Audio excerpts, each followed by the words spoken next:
I'm sorry. If you would like to get your song reviewed, dear listener, there's the filthy capitalist option. As Sori says, $125 gets you straight to the head of the line. You don't have to be a part of the alliance. You don't have to be part of the group. Wait a minute. And the biggest thing is you don't have to wait. You hop, skip, and jump right in front of everybody. $125 gets you there. You do that 3 times, and you get mashed down to the $75 rate for perpetuity. Yes! Also, there is a band review option. So if you've got a band and you're trying to get your band some exposure, hit me up at vinsori@gmail.com, and I'll show you the details about how to pull that off. You can also jump on Patreon, and there is a option on the tiers to be able to get your band reviewed. Yep. Obviously, we can't lie to you, so we can't guarantee a positive review.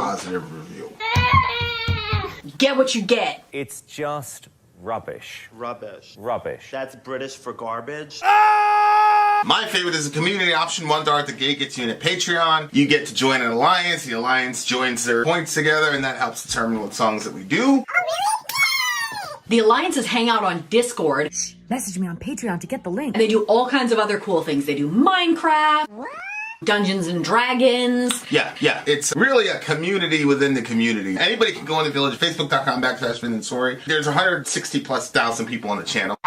What's cool about the Discord is that it offers a real opportunity for community connection, friendship, that type of thing. And it's on Discord, so if you're not a Facebook person, it's for you. You start off at $1. Right. Plus you get exclusives. Sori and I are working on a song. So the first 15 seconds of that was on Patreon. Also, at $15 tier and above, when we actually debut the video, they're going to be there live with us. There you are, dear listener. Buy merch. Yes, and a child shall lead them to buy our merch.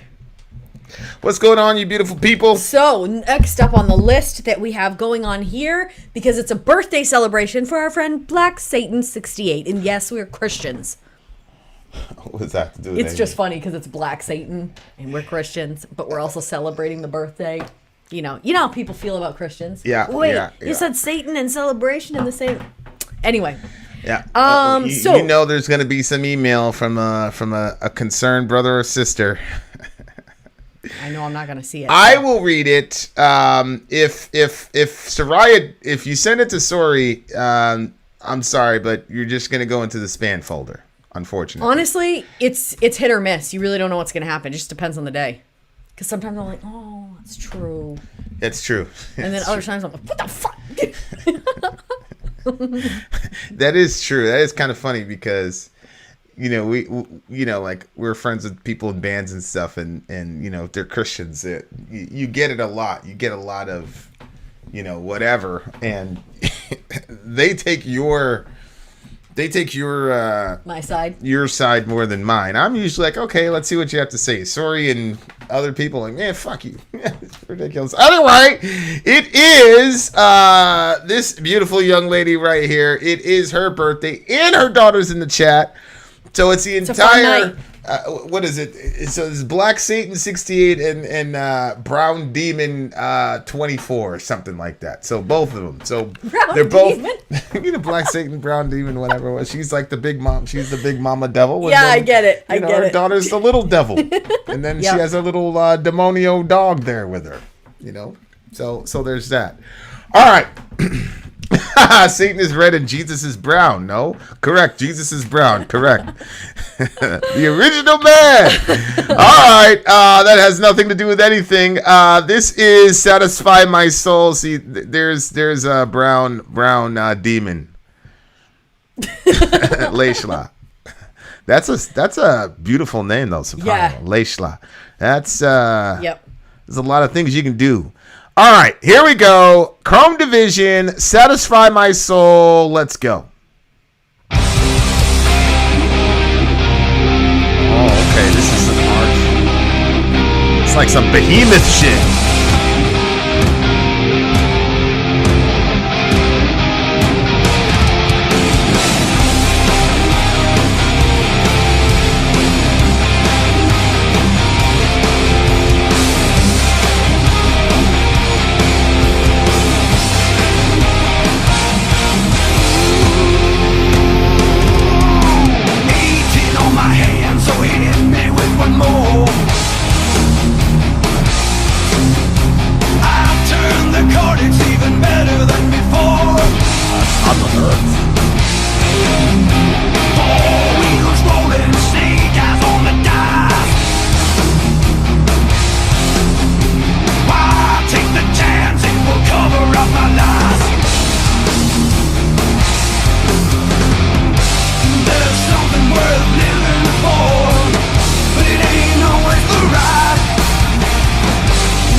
That was Satisfy My Soul from the band Chrome Division, right? Chrome Division, yep. what was it? Chrome Division. Chrome Division. Okay. So Overshadow Sean gave us some intel. This is biker metal. That's what Sean said. So it's known as biker metal, and then you can see the name of the band is Chrome Division Biker Metal. Makes a lot of sense. Okay, yeah, that does make sense. It did sound like Lemmy. It did sound like that Lemmy dude from what do you call that? You know that band? Yeah, he's like that. Ace of Spades. You know his voice is all grimy like that. That's Lemmy. Yeah, I can't think of what. I know. Sorry, I don't know what to tell you. You guys are dumb. Okay, so we're talking about poker, right? Poker?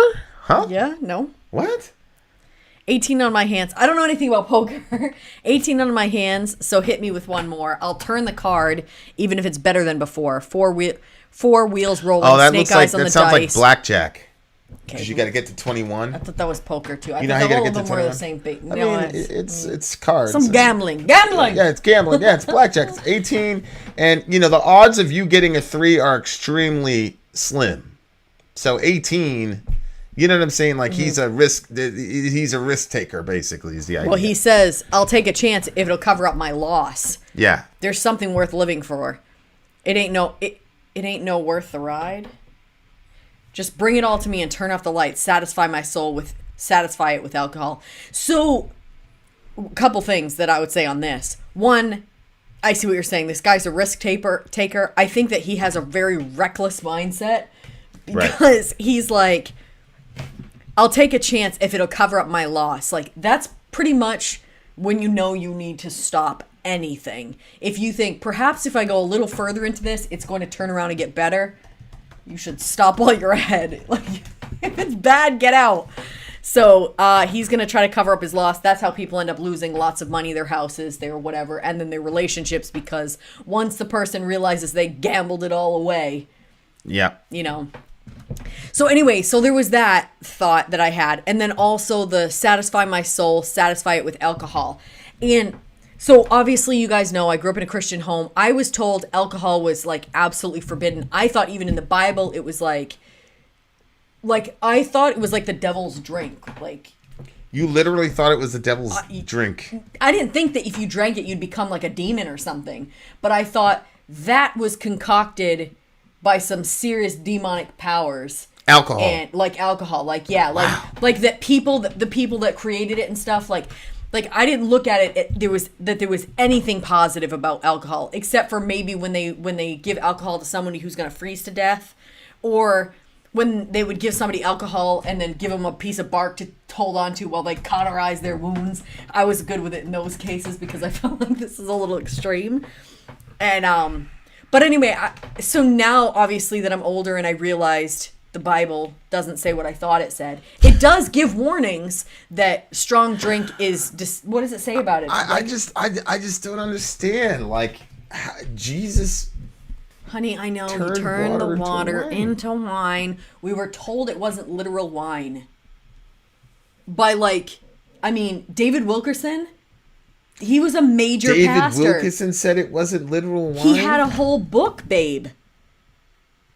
I used to have the book because I went to, I'm saying like... Then why does the Bible tell you not to get drunk with wine if it was just grape juice? Because there are situations like, well, no. In that instance, it was grape juice. But when it says don't get drunk with wine, wherein is excess, I thought, okay, well, Paul tells Timothy, have a little alcohol for your stomach. So I thought, okay, if there's a reason, just like the guy that's getting his wounds cauterized, he's not going to get blackout drunk. He's just taking enough to handle it. So I thought it was like that. Like, no, he's getting blackout drunk.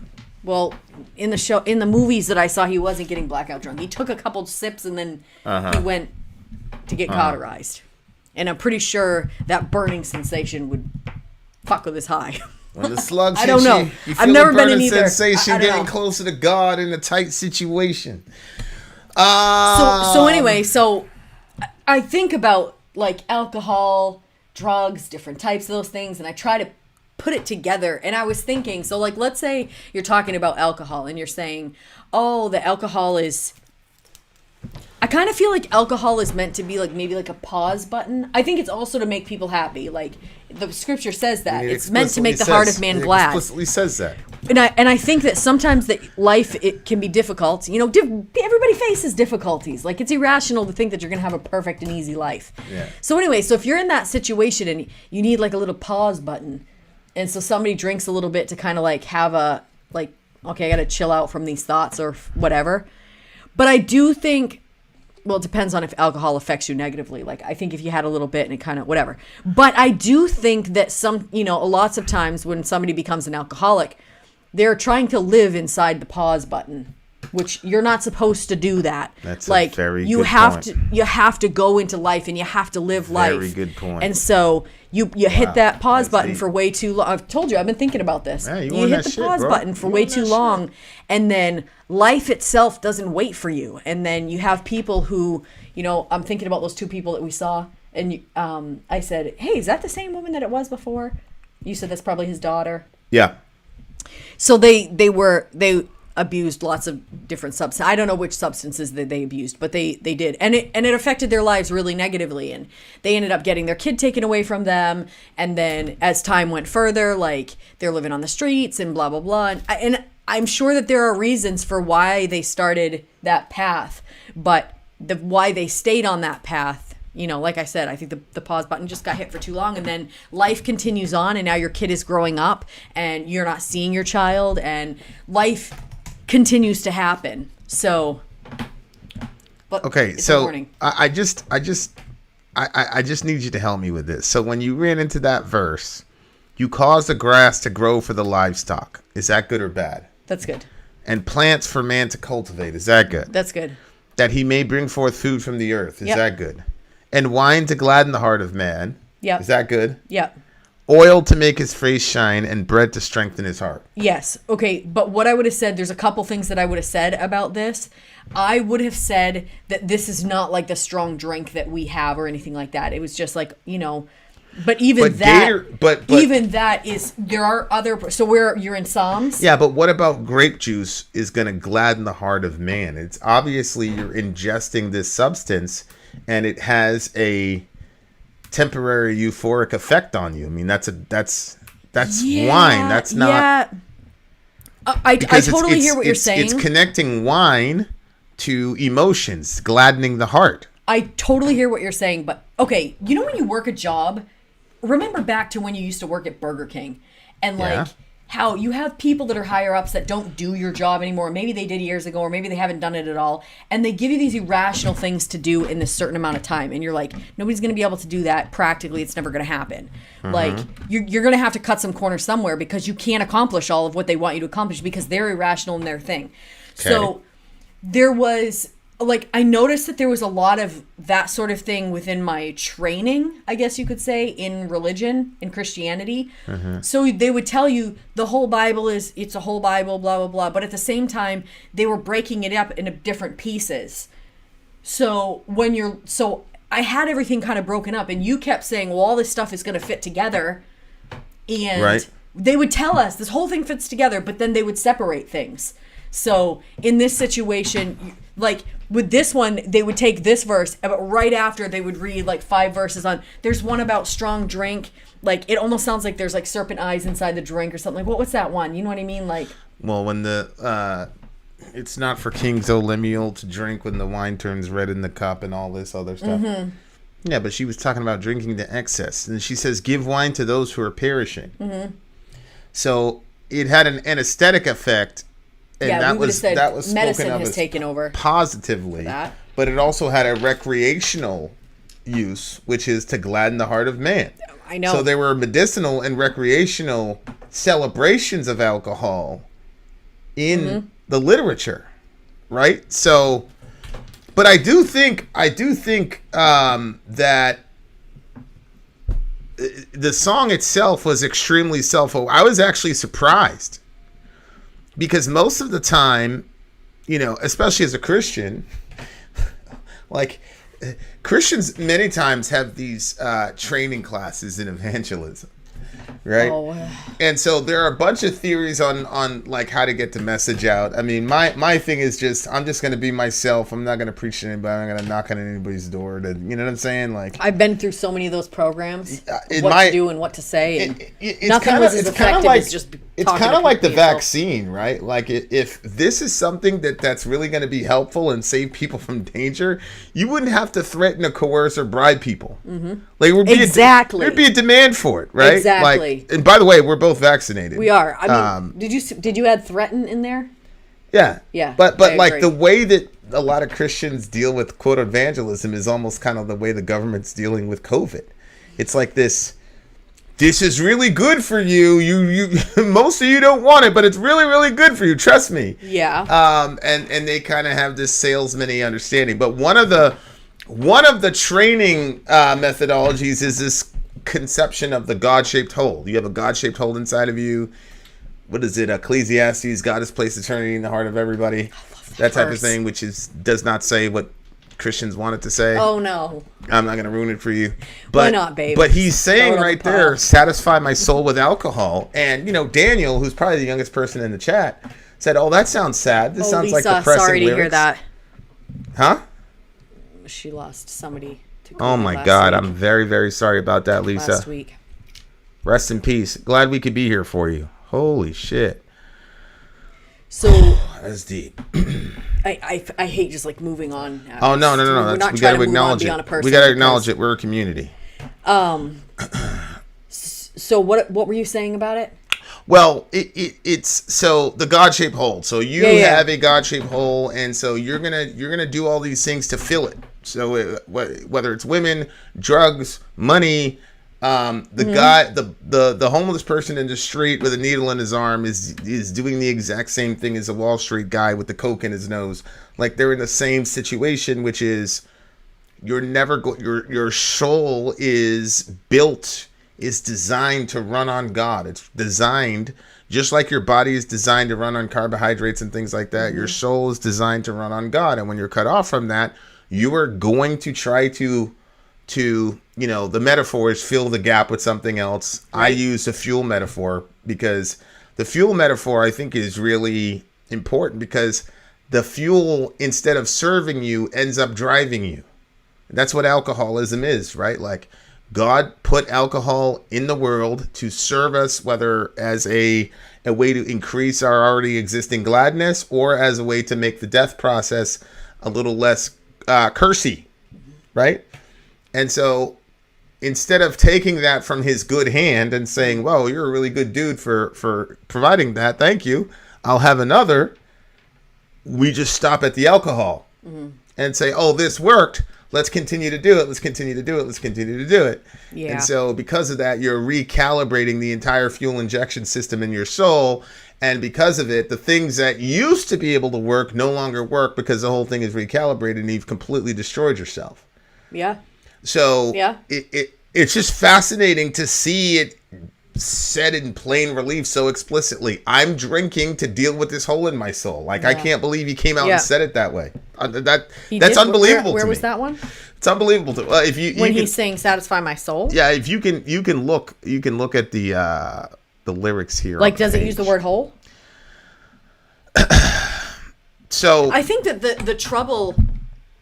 The trouble satisfy with it my also- soul. Satisfy it with alcohol. Yeah, I It's just like wanted to say I don't care about my health. No, I know. My good yeah. friend Jack will lead me to the sound, and off you go. So one of the things that I find troubling is that people will start drinking when a bad, horrible thing happens in their life, or maybe they try using some other drugs. I'm going to go with a specific story that I know. So this man went through a divorce, and it was messy and painful, and those usually are. Even if you feel that you hit a point where you weren't compatible anymore, there's still a sense of something is broken and torn apart, and it's a very painful experience. And so he started drinking. It's the worst. Avoid it if you can. Do avoid it if you can. But only if you can. But don't take abuse. Do not be abused. Don't do that. So anyway, so he did that. So you think to yourself, so he spent X amount of years just drinking away the years. And eventually, if he wants to live a healthy life, or he wants to be able to reunite with his children in a healthy way, or he wants to actually contribute to the world around him, or he wants to find love again, or whatever, he has to get that alcoholism under control. And so once he does, the situation that happened 3 years ago, 5 years ago, 15 years ago, that situation is more or less still fresh, I think. Because it depends on who you're talking about. Okay, what do you mean? Do I know who you're talking about? You know the person, but you never talk to them about that. So time passes. Who? Time doesn't heal all wounds, but. Oh, yeah. So time doesn't heal all wounds, but it does kind of ease some things if you allow healthy stuff to heal within that time. But since he didn't do that, then you come out of the drinking all like that, and now you're going to try to re-enter regular life without alcohol. You still have to work through the emotions and the pain of what you went through. That stuff doesn't heal itself while you're drinking away the years. You're going to have to get the help that you need, and you're going to have to find a way to work through that mess and come out on the other side of it. So, that's why I say you can't hit that pause button for too long before it's actually really negative for you. By the way, I'm just going to put this out here. People, do whatever you will with this. I'm up to 7 people that I knew now that are now gone because of COVID. So do what you will with that. Mess around with it. Joke about it. Whatever. Do what you will with that. And at the same time, I am not saying that there are easy solutions to this, because I don't believe the vaccine, even though we're vaccinated, is an easy solution or an easy decision. I believe that both sides have very good argument, very real and legitimate concerns that both sides ignore on purpose. So I'm not saying, look, Sean lost 7 people, so get vaccinated. What I'm saying is, if we're going to bring up COVID, and obviously in this room, we've done it perfectly. I mean, Lisa lost somebody, RIP, and our community is doing exactly what our community always does anytime one of our folks is in trouble. Yep. I'm just talking about overall, when you talk about it with friends, or when you talk about it with family, try, if you're on the other side of this and you don't believe in vaccinating, and I completely understand that, that's your right to a degree, because I believe if we start affecting other people now, then rights change. So that's all I'm saying. Like, try to be respectful about it, because a lot of us have lost people to this disease and this virus. And however you feel the government's handling, and whatever you think the quote real reason is, please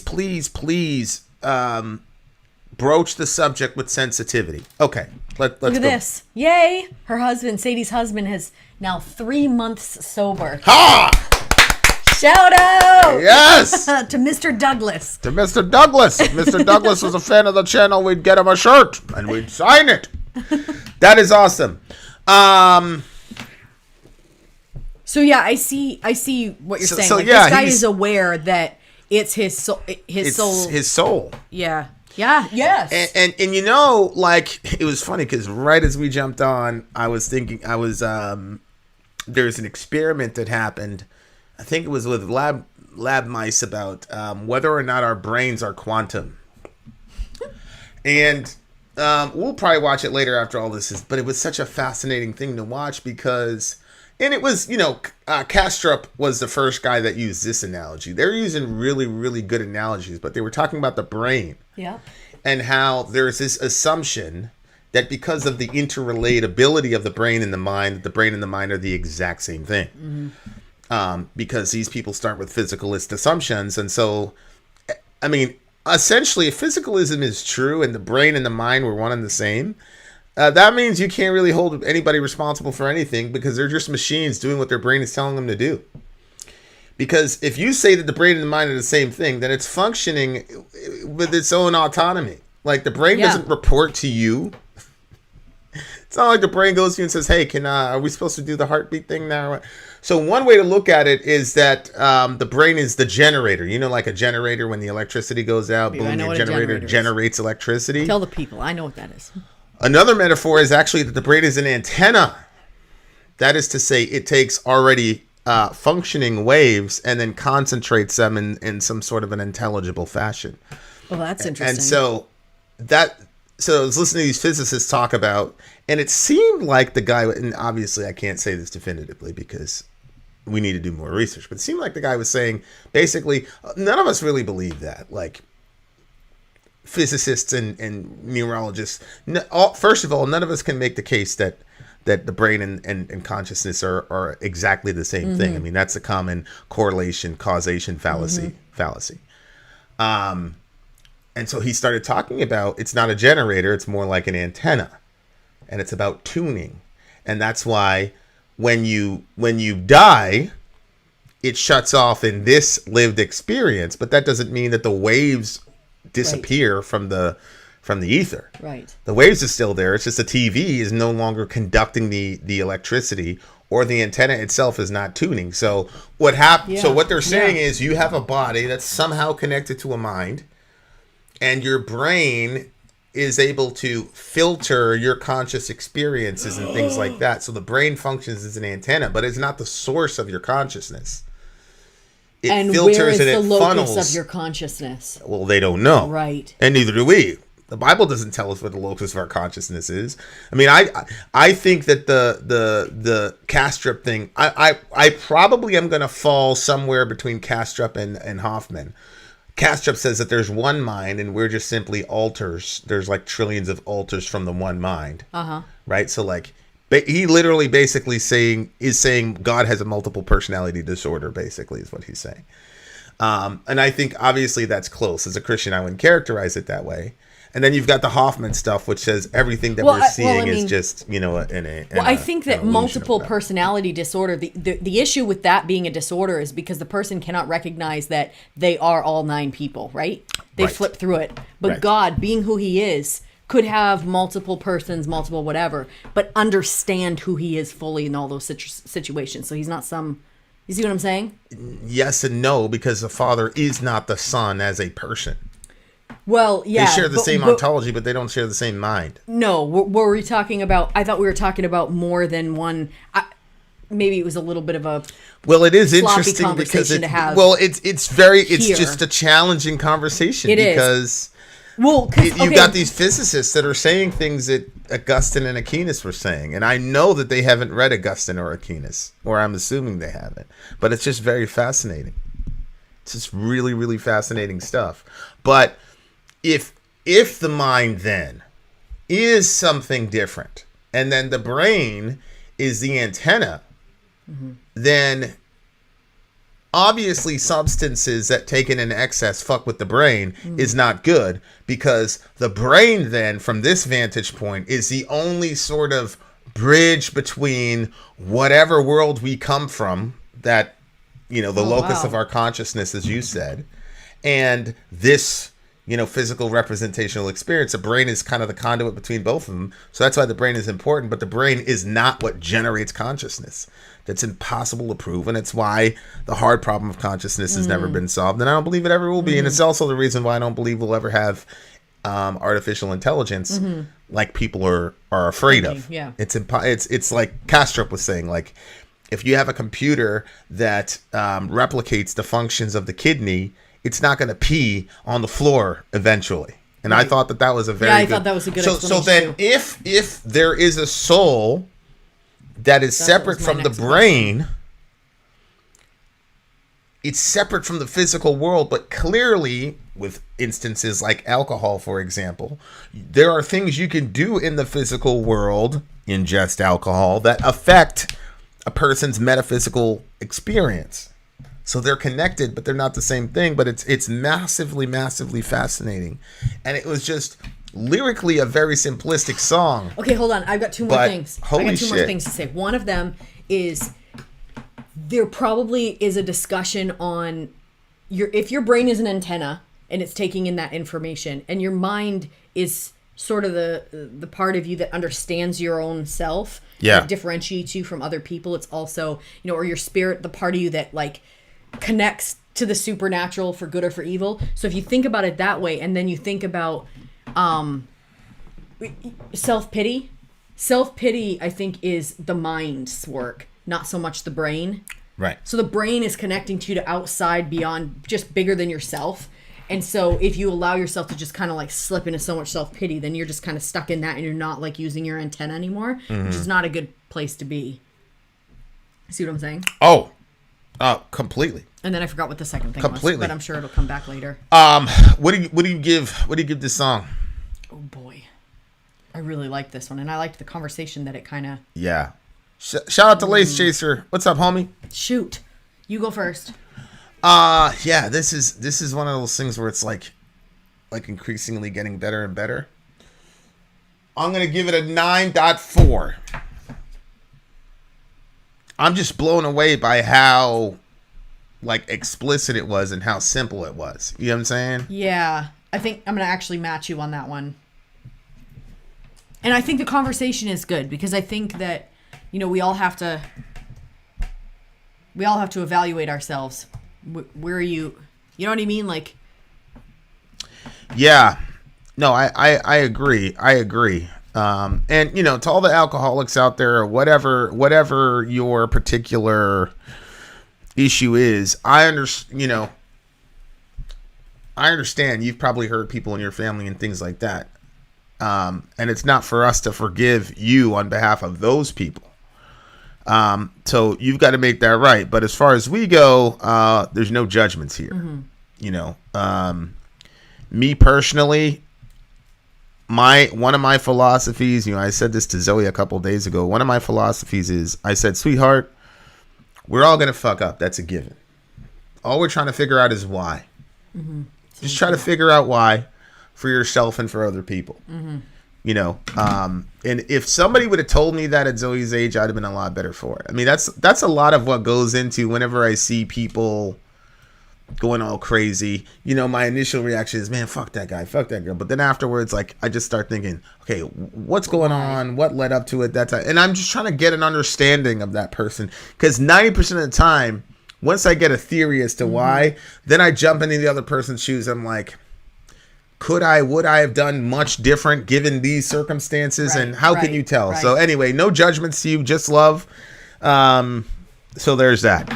All right, dear listener. Having said that, if you're in the live stream right now, we're going to continue on like normal. If you're not, you're a square, and you'll have to check us later at 7 p.m. Eastern Standard Time. Having said that, Vin out. Sori out. Gone. Yeah.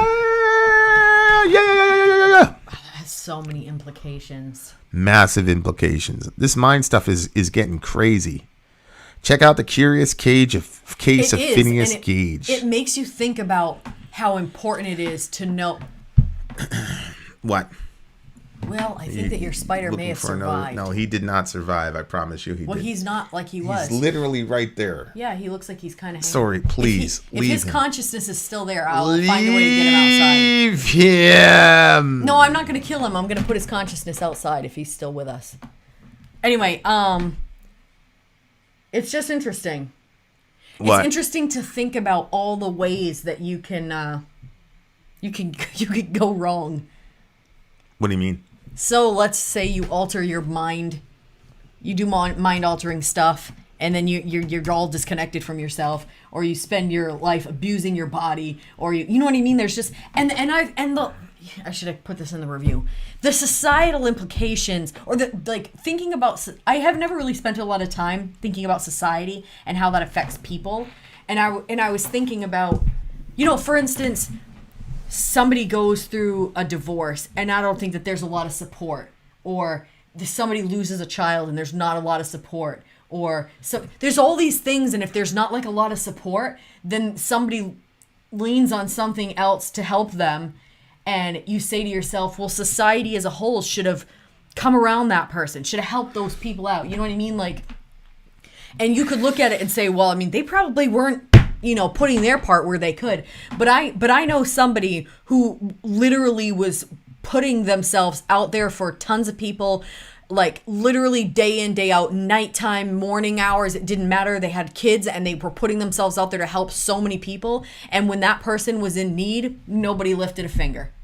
Well, one person helped. Oh, you did. But, yeah, but that's it. So, that's it. That was enough. Yeah, but you see what I'm saying? The point stands that yeah. How how much of people's alcoholism or whatever it really comes down to our society and how our society is not supportive and helpful, and well, we don't want to throw that person in jail, and you know what I'm saying? Oh, 100%. And then let's make it so we can make money off the jails. But anyway, 100%. I understand we were done the review, but I had more to say.